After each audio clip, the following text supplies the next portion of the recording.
Hi everyone, this is Mike Gordon. Welcome back to my perfect playthrough of Final Fantasy VI Advance. Our objective here is to beat the game, completing everything the game has to offer. So after the previous episode, I acquired both Slagor and Tyrannosaurus Rages, and I stocked up on Partisans and Recloaks in Dinosaur Forest. Even went ahead and picked up the Tumbleweed encounter while grinding. Speaking of which, that's another Rage down, but don't worry, I'm good on saucers. Let's get this show on the road. So, first I'm going to restructure my party. Well, because I'm going to be exploring some dungeons, I'm going to bring Locke with me. Still manipulating encounters all around the world. And yeah, we should remove the equipment from my non-party members. Okay, good. Now we take the wheel. Okay, I decided that before I move on to the Coliseum, I should make a quick pit stop at the ancient castle. There is a very valuable accessory, among other things, that can only be found there in the ancient castle. I just have to make my way here. And I don't think I have to worry about encounters in this general area anymore, so good.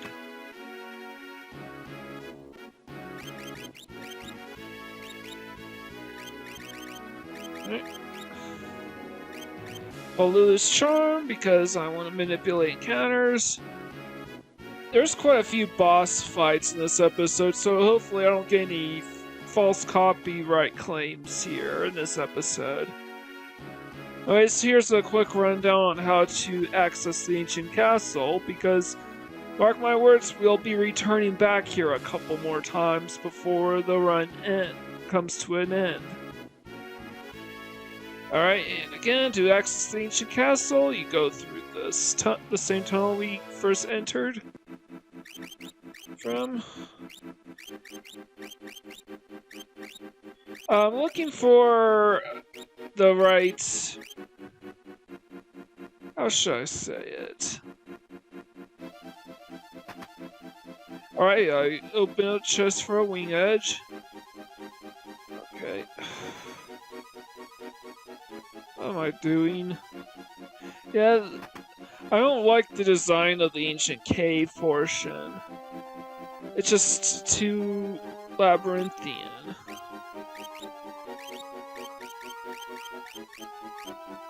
Alright, I'm just thinking... Unfortunately, Mog doesn't learn any new dances. Again, I still have mountain and forest left to get.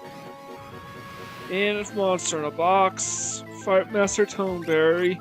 Elixir is a common steel, Mega Elixir is a rare steel.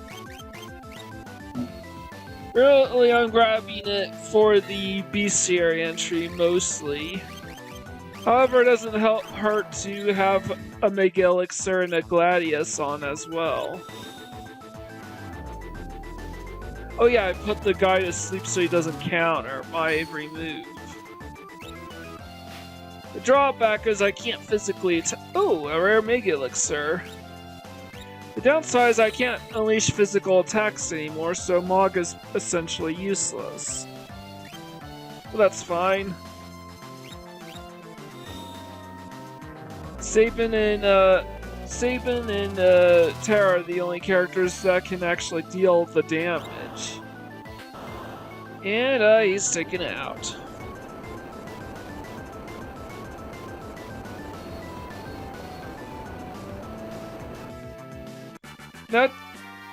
Alright, Gladius is. And there's a secret passage there to act as a shortcut. And there's a death turret, which is a unique weapon for Setzer. Damn. I'm just trying to figure out the entrance to the next room. So I'm just sort of dilly-dallying because this is not a well-designed map at all. Like, okay. Eventually I just got sick and tired of it. It's like, okay, where am I going? So I just looked up a walkthrough and paused the emulator and found out, really? That's where I had to go? Anyways, there's 2 more chests in the cave portion of this dungeon. There's one and there's the other. Luckily, the ancient castle actually has ancient cave actually has a save point. So I'm gonna make use of it.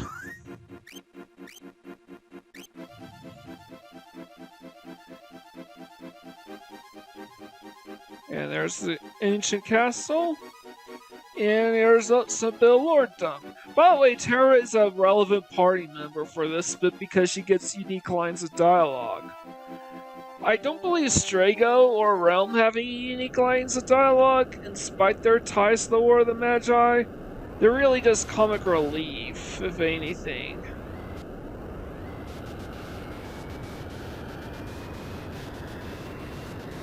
Makes me kind of wish there was a Final Fantasy VI prequel game taking on the War of the Magi. Maybe Final Fantasy XVI will be about.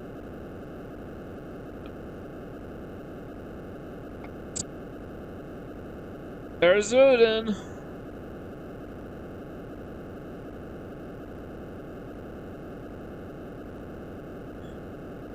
Final battle in Odin's hands.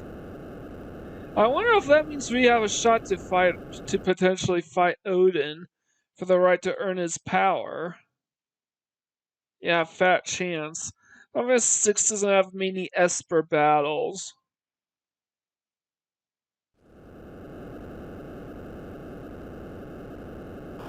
Santetsuken.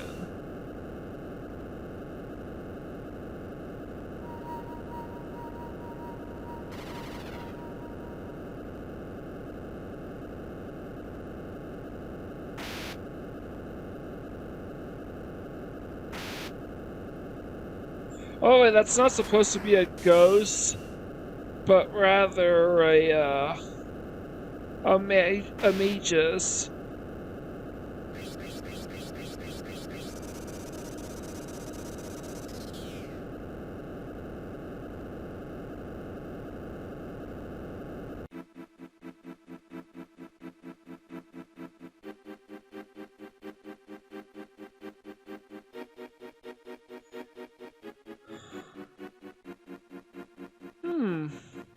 So could this be the castle? Alright, here's an obvious door. And I picked up a Punisher. You might actually recognize that weapon as being Banon's weapon of choice. And there's a monster in a box, and inside of that is either a Murasani or Murakumo steel.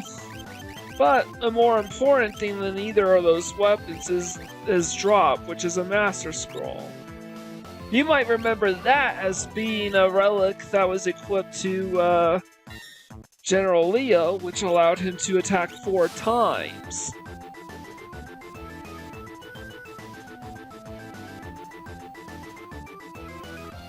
And that has the potential to be a ridiculously overpowered accessory. So obviously, I want to fight him, and while I'm at it, try to grab a couple of more encounters here before moving on.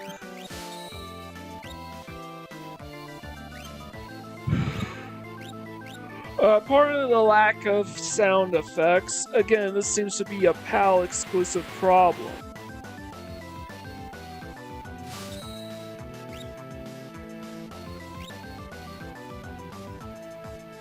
Alright.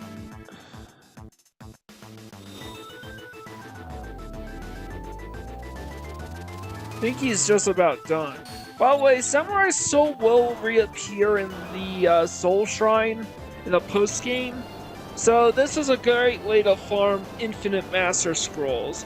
This can only be done in the Game Boy Advance and the iOS versions of the games.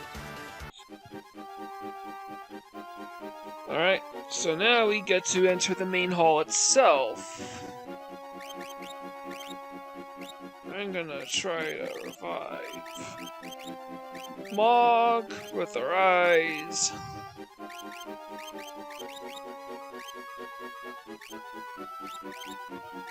Alright, it just occurred to me that I probably should give Mog some equipment. Alright, and this is what got me the idea of, hey, you know what? Maybe Mog should be equipped with the imp equipment, which are the Parson, Saucer, and Recloak. There's also the Tortoise Shield, which I don't have because I've yet to encounter the enemy that actually carries it. But that'll do. I will just turn him into an imp, and his imp equipment should work like magic. Give him some Dragoon Boots.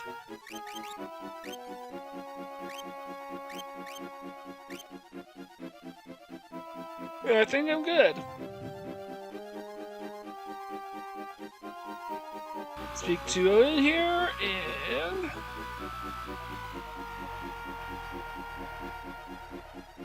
oh, he's already dead, but that's okay, we got his Magicite.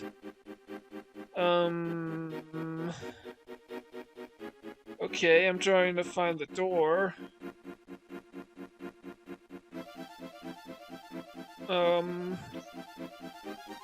Maybe it's through here? Yeah, you never really know which open gap is a door or not, because of the way this game is designed. So really? Oh well, 2 more items, including the Blizzard Orb. That's for a party member we don't have yet, but we'll get him by the end of this episode. Glittering Gems, the Queen's Diary. Oh, but the fun. Okay, no.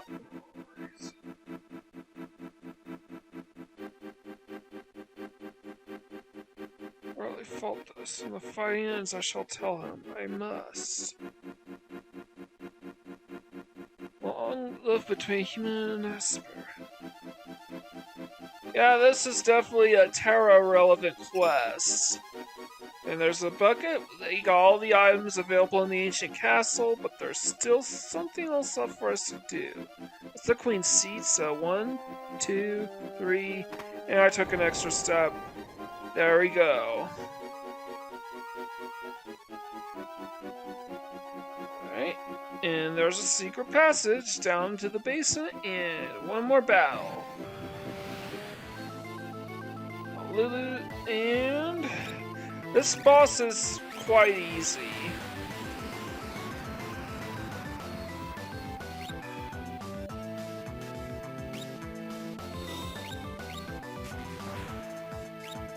Right now there are 3 must-have encounters for us to run into, so I'm going to prioritize those encounters above all else.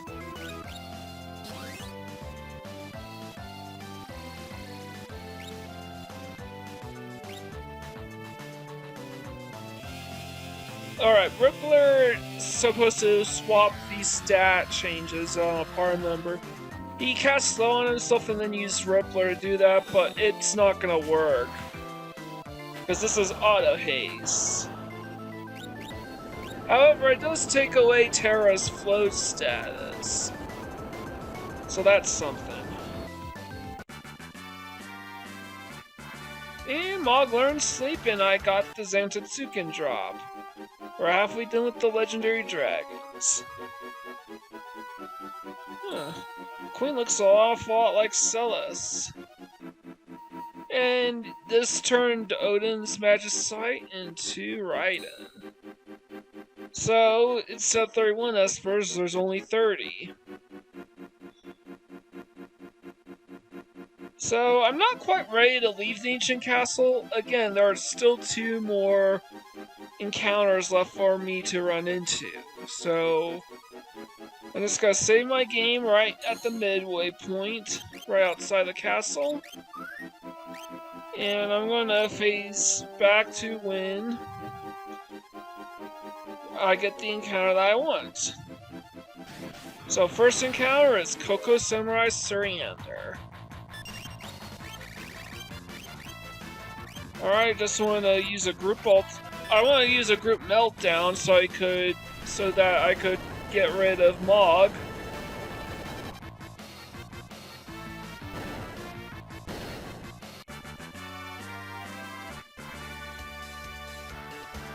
And yeah, that's 3 more encounters down.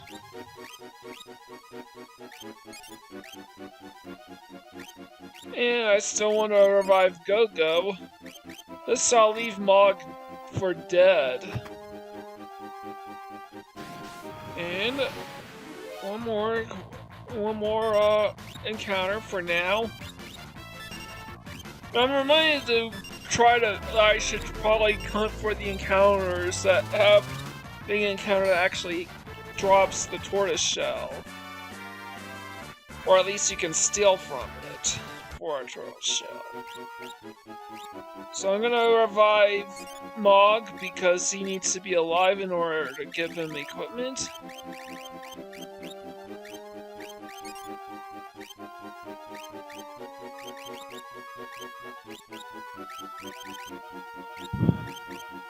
So Malu's Charm, I'm gonna make my way back to the airship. Oh, and those are the 5 items I've been farming. So I'm going to... So having done all that, I think we are about ready to wrap everything up. Yeah. Be right back. Alright, the grasslands near Miranda will likely give us Basilisk and Leapfrog. We also have a shot at encounter 3 crawlers, but we don't want to run into them yet. However, I am inspired to go for the other 2 crawler formations, so I decided to do that.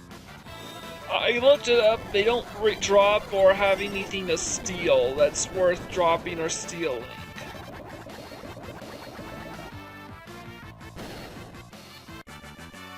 So that takes care of him. Now let's look for Crawler 4.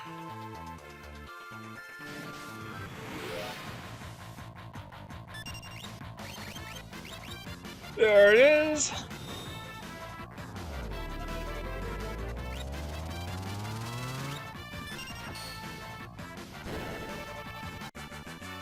And now I'm gonna go rage hunting.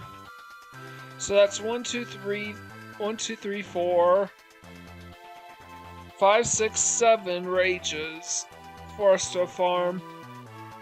So I'm gonna go back to the Veldt.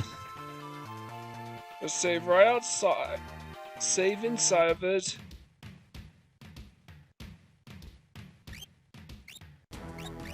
And I will grab those 7 rages and be right back. Now I return back to the Ancient Palace because there is one more enemy left for us to pick up. I wanted to grab Armored Weapon first before grabbing Lunantis.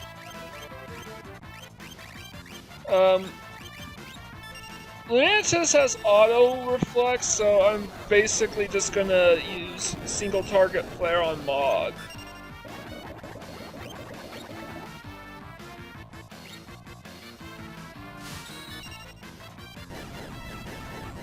And then switch to Ultima after this. If he's still alive. Alright, good. Alright, making my way out. Grab Lunantis' rage as well.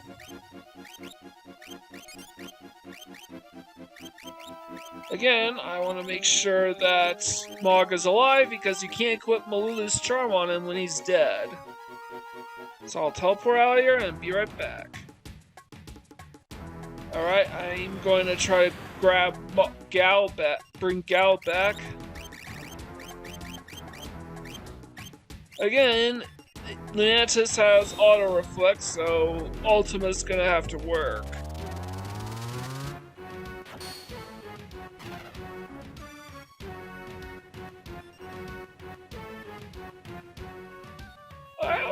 Gal! Gal, your friend! I join you again! Yup, and that's Rage 177. I'll make my way back to the Coliseum now. Just want to count the rages. And I had to do a double take during the post-production. And yes, there were 177 rages. This is why I do this, so I can actually count after the fact. You know, just to make absolute certain that the math is correct. Alright, and that's 177. So I'm gonna... Alright, and here we are at the Coliseum. I swapped my entire party off for these four.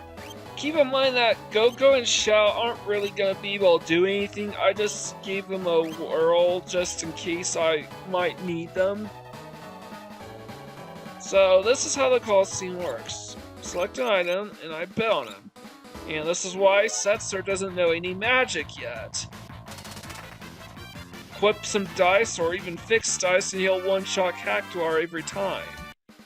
But in Elixir, you get a rename card.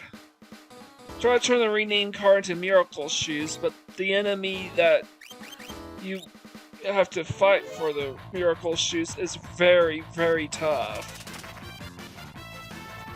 I want to fight 2 of these for now because I want to still have rename cards and Miracle Shoes appear in my inventory.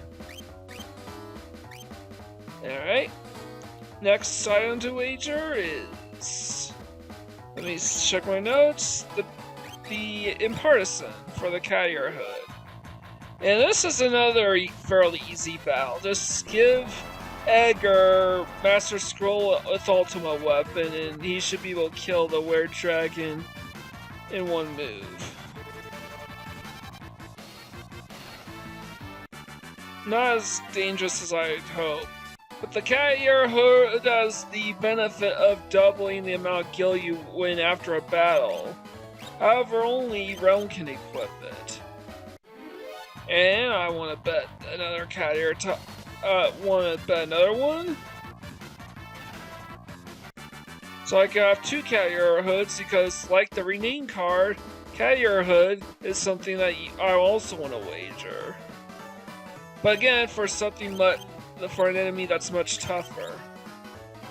I just have to hope I survive Outsider's Dispatch. And I have. And suddenly he goes down like a bitch. Takes a couple of hits, sure, but at least he went down like a bitch.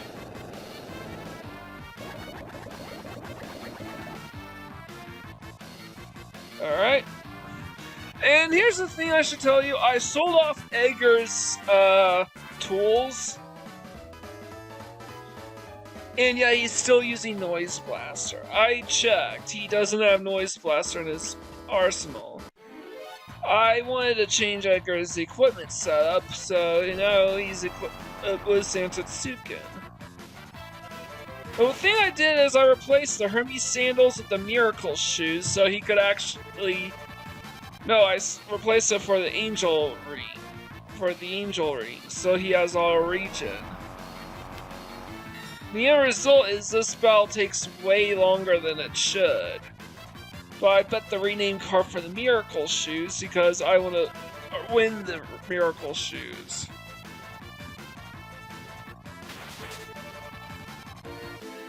Alright. And I swapped out Ultimate Weapon for the Zantetsuken because Fiend Dragon knows Heartless Angel. An Ultimate Weapon deals damage based on... And I gave Edgar a red jacket so he can absorb this attack. Or at least the attack does nothing.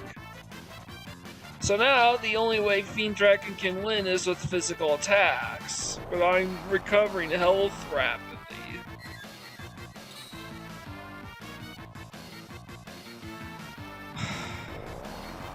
I absolutely can't wait till I unlock the Dragon's Den so I could actually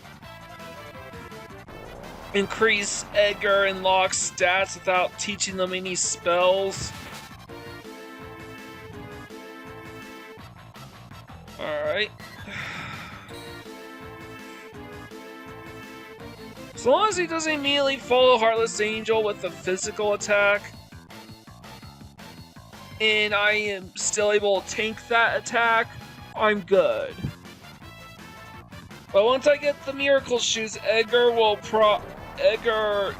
can take a ton more hits from even stronger enemies. Alright, so... Oh yeah, I forgot to tell you, all enemies that you fought in the Coliseum, with a couple exceptions like Shadow, will appear in your bestiary, all the same. However, none of them have Veldt formations that you can encounter. Not even two enemies that exclusively appear here that are supposed to give you rages. They are effectively dummied out of the game for unknown reasons.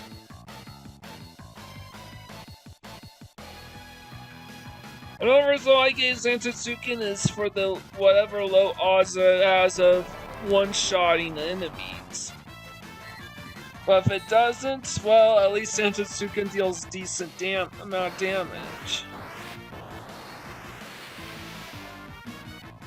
Yeah, sorry about this. This is literally the worst part about this. Ooh! A desperation move! I haven't seen one of those since Locke all the way back in his own scenario. Alright, I'm gonna look for the next Silent One to wager, and I'm thinking Cattier Hood. Huh, wonder what this Slagworm here is gonna offer up. Hopefully Zantetsuken one-shots this guy. Nope.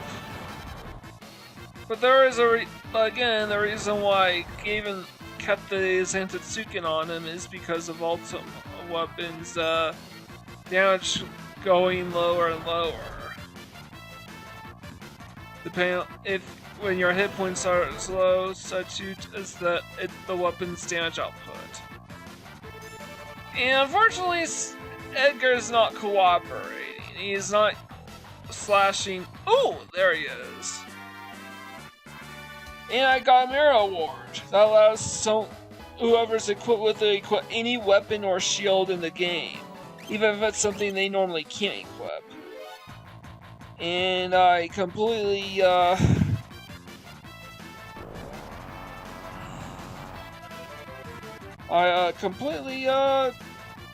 swapped out the. I don't even remember what. I think I bet the Thunder.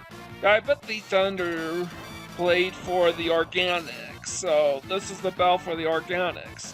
What happened was I gave Edgar Miracle Shoes, so he has Auto Protect, Auto Shell, Auto Regen, and Auto Haste.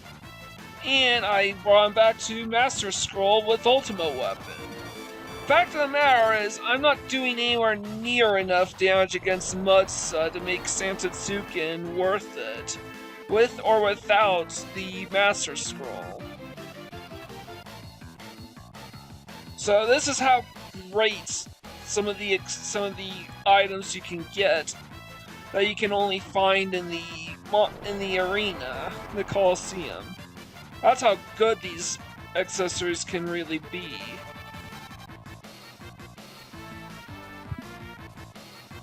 And I think all that's left is to bet the Behemoth suit for a Snow Scarf, if I haven't done that already.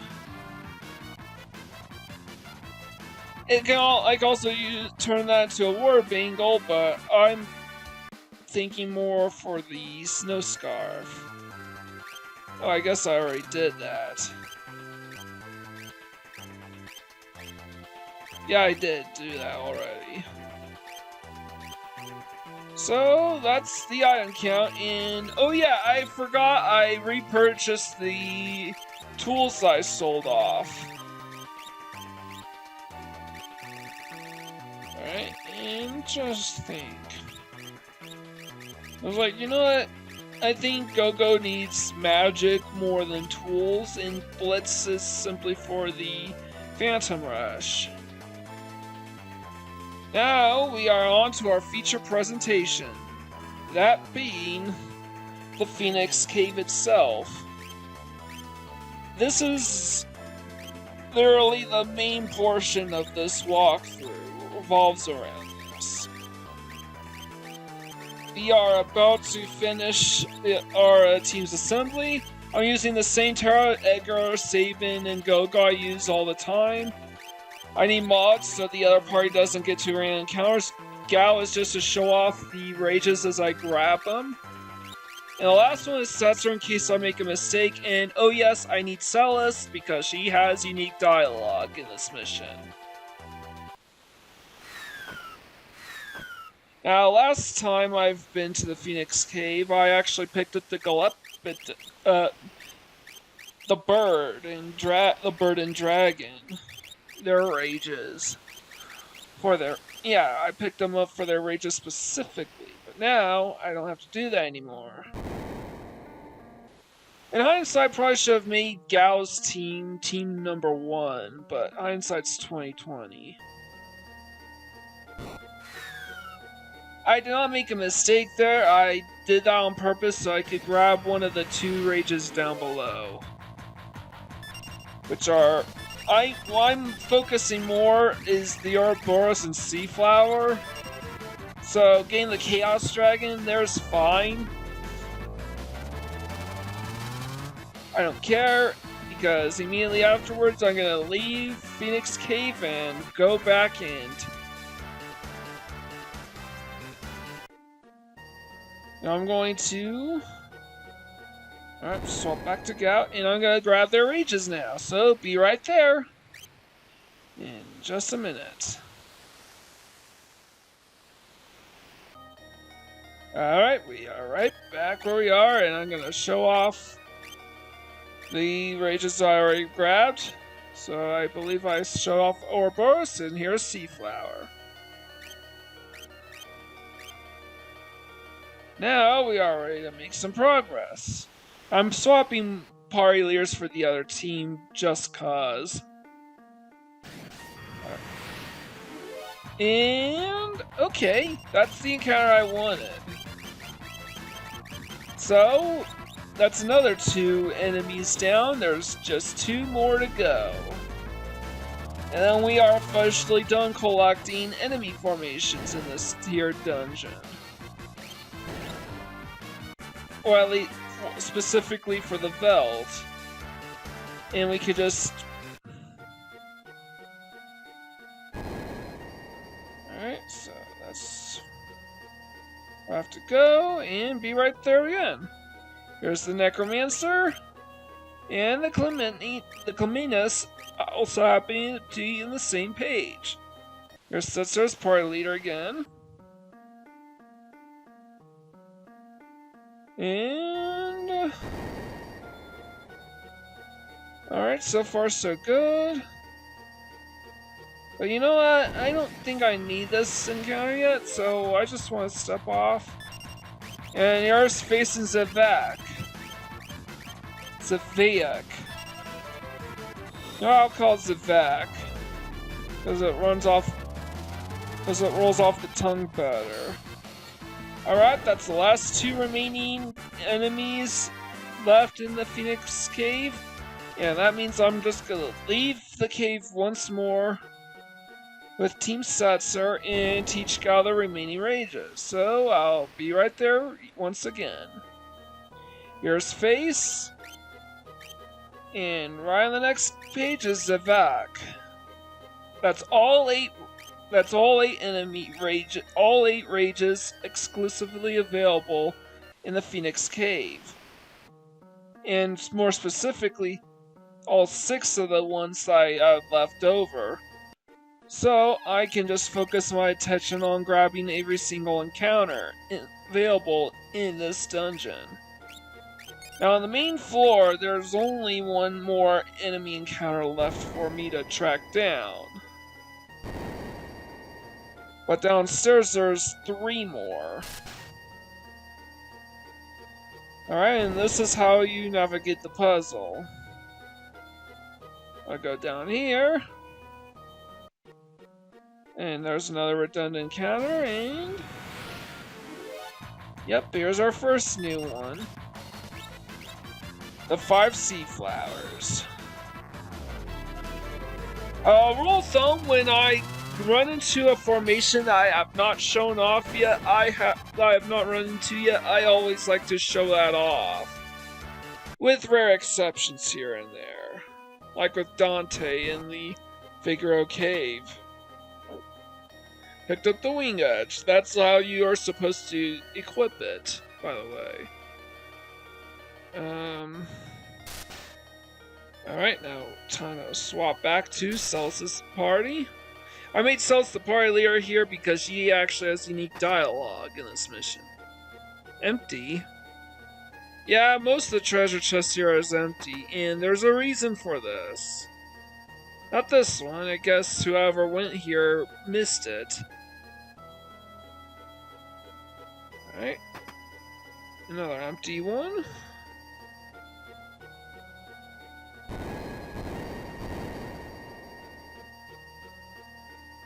Huh.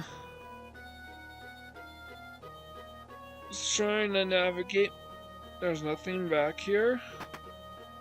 There's another empty one. Huh, there's nowhere else for me to go. Alright, so... make my way back downstairs. And I create a path for myself.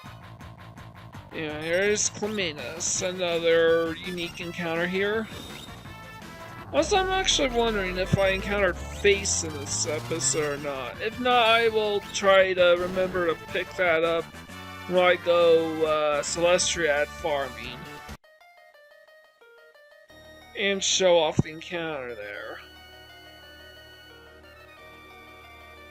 Alright, I'm not thinking straight. I'm supposed to do something about those spikes, but I never find out what it is I'm supposed to do. Can't go up there yet. Actually, I technically could. I just go minus 400. Okay. How do I fix this? Alright, I'm just... I've not yet encountered the Two-Face formation, which is 43-0. So I'm getting a little concerned. It is possible I just edit the encounter out. That happens sometimes. But I can assure you that I actually grabbed all 8 formations here.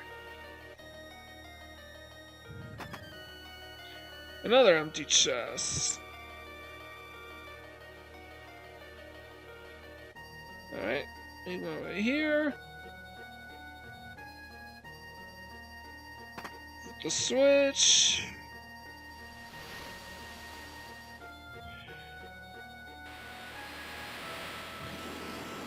Ah, so that's how you're supposed to access that chest.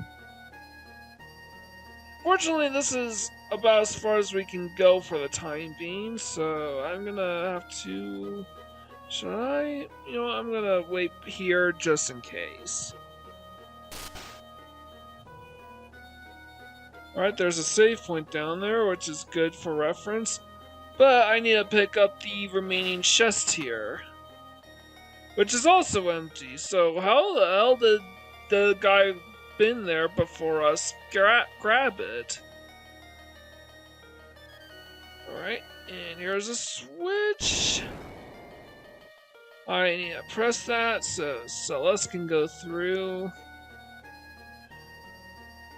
Ooh, no. no, don't go down there. Don't go down there. There's a red dragon down there.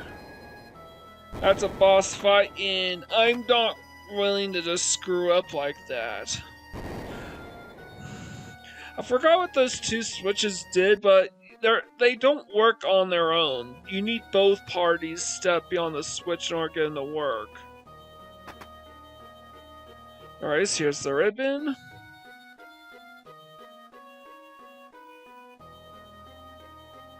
And a secret passage. And that reminds me of, okay, this is how... Alright, good. Alright, I think I edited out the Feast 2 encounter altogether, so I'm gonna have to show that one off a bit. That's okay, here's the red dragon.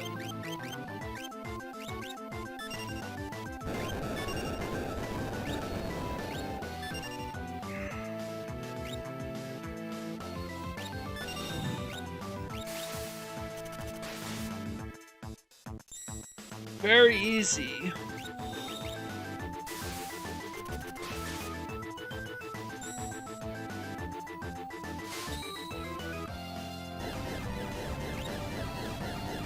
Alright, I'm gonna try miming that.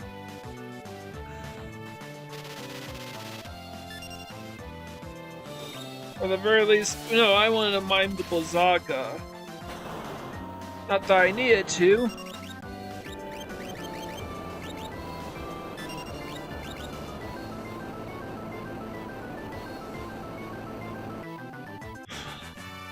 And a Mirakuma drop. Or I stole one from from the Samurai Soul, but that's okay. Here's a dragon horn. That's all the treasures in the Phoenix Cave. And this is when it dawned on me that I needed both of them on the switches at the same time in order to get them to work. Case in point. I need cells as part to finish the job, but I still need Terra to grab this last remaining enemy, so... Depending on how long it takes, I'll just edit it out in between. So, like what I just did. And there you go, Ouroboros Seaflower. I think it took like 5 minutes to run into this encounter.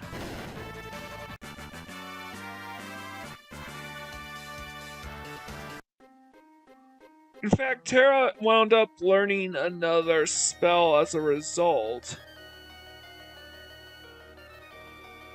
So I'm gonna swap out Terra for Celeste. Don't think I needed to do that, but I digress.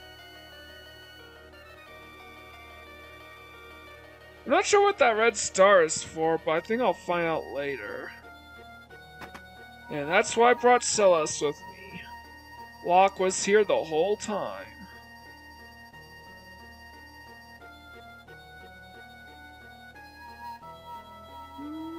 Is that Magicite? It is.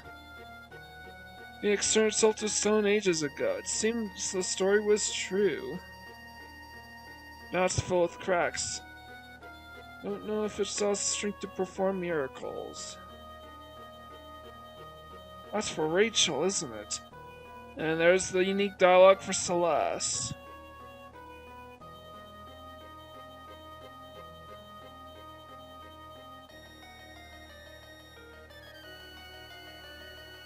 No good liar. Man, this is probably one of my favorite moments in the whole game coming up.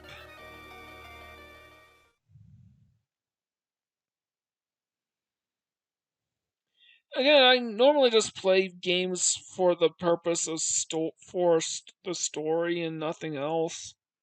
I mean, for gameplay, nothing else. But you know what? I think a good story beats like this tends to come with. I like to treat more as an added bonus to the gameplay.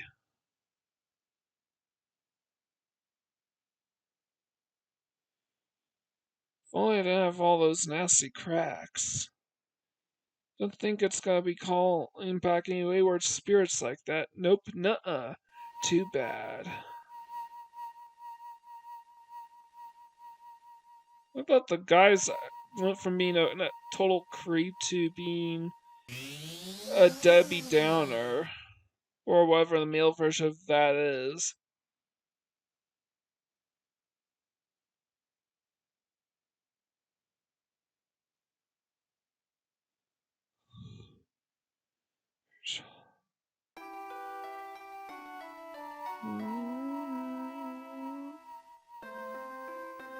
Go on, well, I see.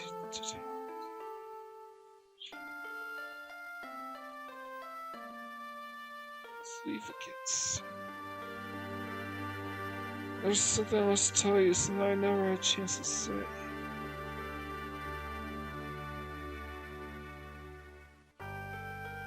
You made me so happy. My last moments of memory returned.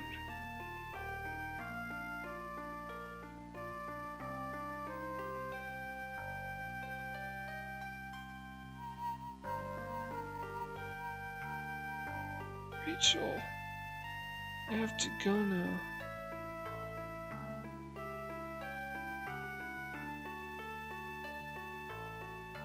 I release you. As you love me. Spirit, you give your power to Locke.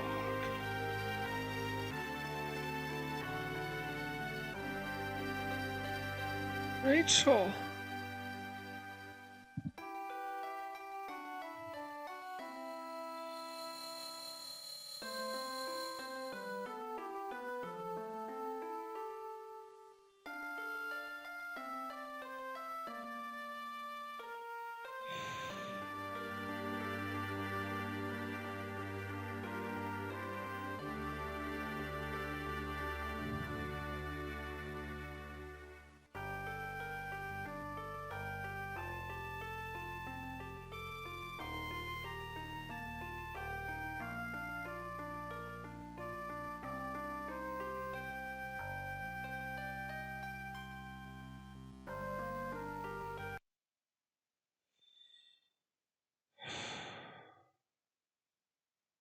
I think the music should fade at that part.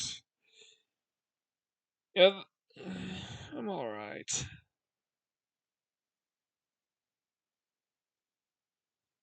Everything will be okay. Let's go, we've got a job to do.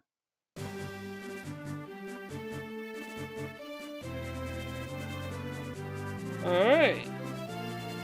I like that that's how they embrace. The foot up in the air and everything. What is it?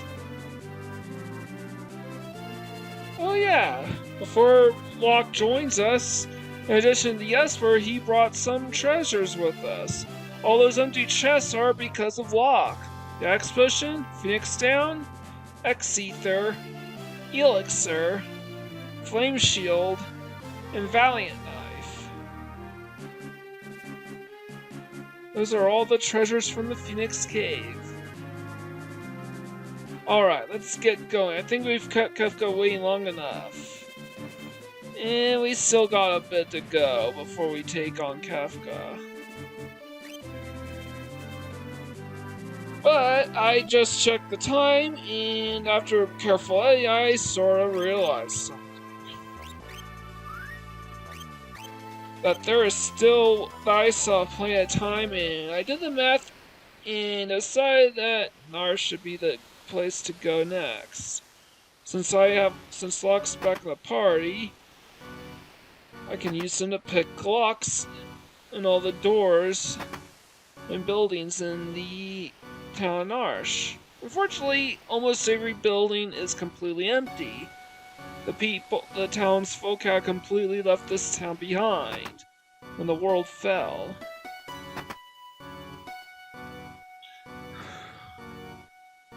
But there's still something here. Been waiting for you. I wanted to give you this. I ran a weapon shop for 70 years. I've never felt power like the one I just have. Right down to the shape of a blade, I'm sure. You could do the magicite or the sword, and I chose the magicite because A, we can get the sword later in the Game Boy Advance version, and B, the Esper's the only way that you can actually learn the spell, the Ultima spell, besides the Paladin shield. And C, it's the only way to morph enemies into items, and certain items in the game are exclusive to the morph ability. Actually, one item can't even enter your inventory, added to your inventory without morph. I mean, you can still technically try to shoot for metamorphosis, but that's too RNG specific. And even the treasure house, which I already cleaned out, had its stores locked. However, Arvis's house and the armor shop are exceptions to this rule for some reason. I don't know why. Alright, there's another door that's open. Because there's something else I want to pick up in this town. I think it's in this building. I know it's in this building. It's the only one left standing. Take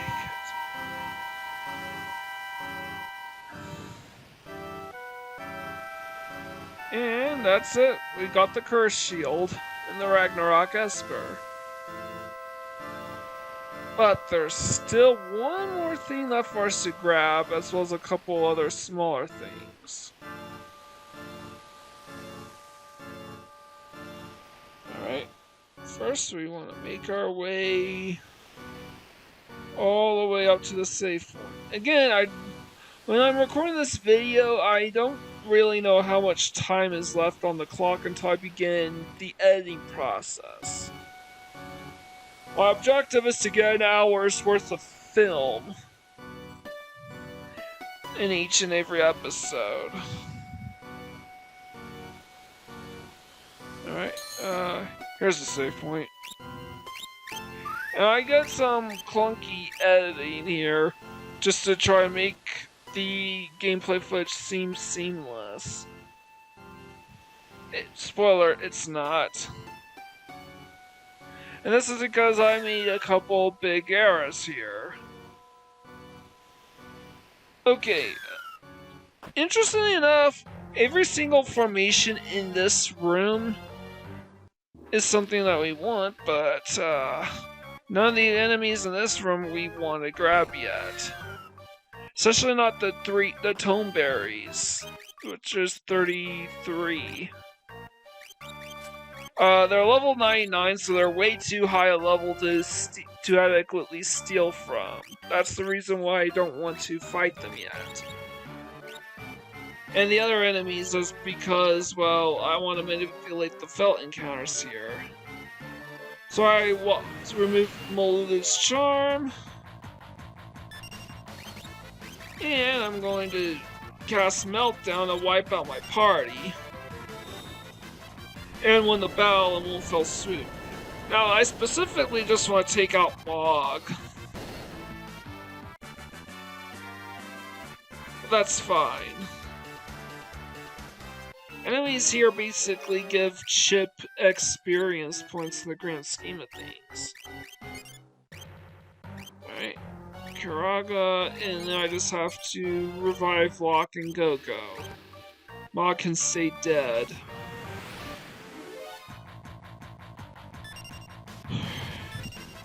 Here's encounter number 2. Most valuable formation the 2 formations I care about the most I've yet to run into, but the other 2 are formations I don't mind grabbing right away. And that's the second of 3 gauntlets. that's in the game. Alright, if I don't run into the encounter, or after this spell, I'm just gonna skip to the last remaining encounter that I want. This encounter is very important to get, because it's 330 and there are no other enemies in group 33. And finally, we want to skip ahead to Toneberry, which drop Tintinabulum. I want to find them now so I can manipulate the Veldt encounters so I can get a free Tintinabulum each time. Trust me, after this episode, I'm gonna grind on the. Not only am I gonna grind for the remaining 4 new rages, I'm gonna grind until I have 99 Tintinabulums.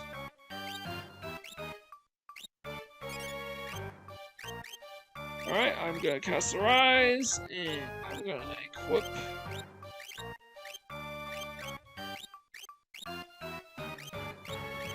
Let's see, I'm just going to go. Well, that'll be fine. Oh yeah, I'll be fine. Mog's not doing anything in this next battle. Just give him Maloosh Charm. Ignore this switch. This switch is the one we want.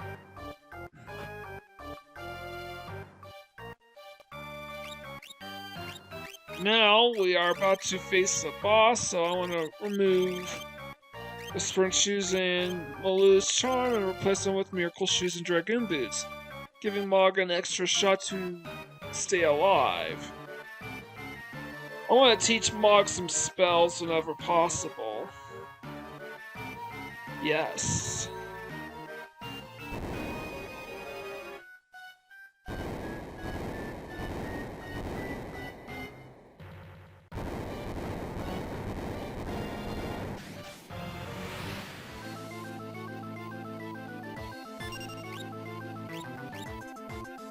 I'm going to just cast Ultima, mimic that, and Locke and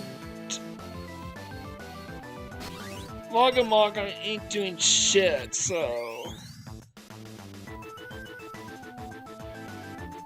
By the way, it's worth knowing that the Yeti boss is very, very easy to beat. However, Mog is mandatory. Even if I wasn't being extra careful and to avoid specific encounters, Mog is basically a mandatory party member for this mission anyways. Sure enough, Yeti went down like a bitch. Since this is going to be our last party member, this doesn't really bode well for his usefulness as a party member.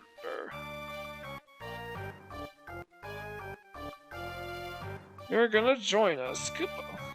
Yeah, this is the only unique lines of dialogue. Some of the only unique lines of dialogue involving an optional party member in this game. And there's Umaro, and I'm highlighting the character section in yellow, signifying it's complete. No slouching now. Now, Umaro is a berserker whose equipment is set in stone. You can't change it, and you can't remove anything from it. I'll just strip Mog naked and teleport on out of here.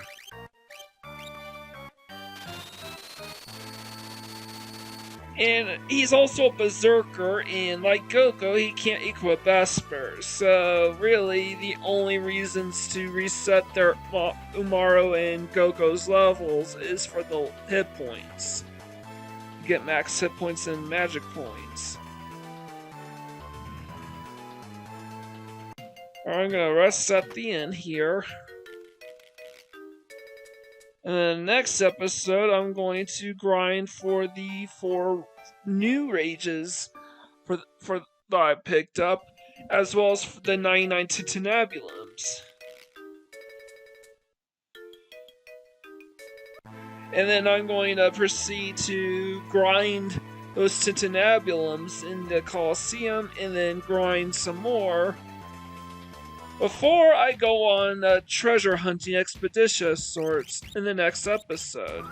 So with all that said, I'll save my game. This is Mike Gorin, sign out.